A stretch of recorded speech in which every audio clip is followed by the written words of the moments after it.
تو بچوں، آج کی کہانی کا نام ہے بلی کا بچہ۔ سائمہ نے اپنے گھر میں ایک بلی کا بچہ پال رکھا تھا۔ سائمہ اپنے اس بلی کے بچے کی بہت زیادہ دیکھ بھال کرتی تھی۔ وہ اس بلی کا کھانا پینا وافر مقدار میں ایک کپ دودھ کا اس جگہ رکھ دیتی تھی جہاں سے بلی کا بچہ اپنا پیٹ بھرتا تھا۔ الغرض سائمہ اپنے اس بلی کے بچے کا ہر طرح سے خیال رکھتی تھی اور اگر کوئی اس بچے کو تنگ کرتا تو وہ سخت ناراض ہو جایا کرتی تھی۔ ایک روز جب سائمہ صبح اٹھی تو اسے اپنے اس بلی کے بچے کی آواز نہ آئی۔ وہ گھبرا سی گئی۔ فوراً اس نے اپنی جوتی پہنی اور روتے ہوئے گھر کے باہر ادھر ادھر دیکھنے لگی کہ اس کی بلی کا بچہ کہاں ہوگا۔ آیا وہ گھر سے باہر کھیل کود میں مصروف ہوگا یا پھر گھر سے بہت دور کہیں گم ہو گیا ہے؟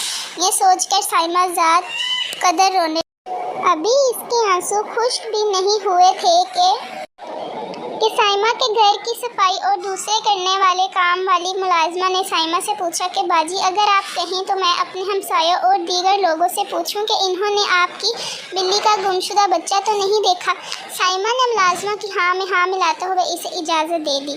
ملازمہ گھر سے نکل کر سب سے پہلے اپنے پڑوس میں واقع 3-4 گھروں میں گئی مگر بلی کا بچہ نہ ملا۔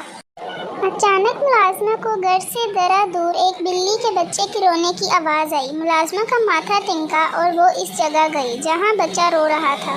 ملازمہ کی خوشی کی انتہا نہ رہی۔ وہ فوراً سائمہ کے پاس گئی اور اسے بچے کی آواز جہاں سے آ رہی تھی ادھر لے گئی۔ سائمہ خوشی سے پاگل ہو گئی اور اس کی آنکھوں میں آنسو آ گئے کیونکہ اس نے بلی کا بچہ بڑے ناز و نخروں سے پالا تھا۔ مگر سائمہ کو اس وقت پریشانی لاحق ہوئی جب اس نے بلی کے اس بچے کے ماتھے پر چند دھبے خون کے لگے دیکھے۔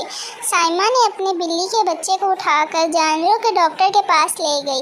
ڈاکٹر نے بلی کے بچے کے ماتھے پر مرہم پٹی کر دی اور سائمہ کو کہا کہ آپ کی بلی کا بچہ جھاڑیوں میں چلا گیا تھا۔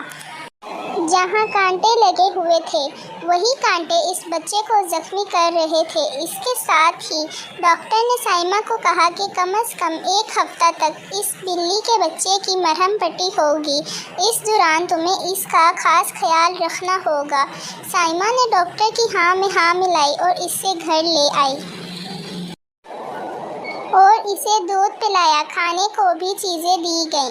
یوں 1 ہفتہ کے علاج کے بعد بلی کا بچہ تندرست ہو گیا اور ادھر ادھر بھاگنے لگا۔ سائمہ کی خوشی دیکھنے والی تھی کیونکہ اسے اپنی بلی کا بچہ جو مل گیا تھا جس سے وہ بے حد پیار کرتی تھی۔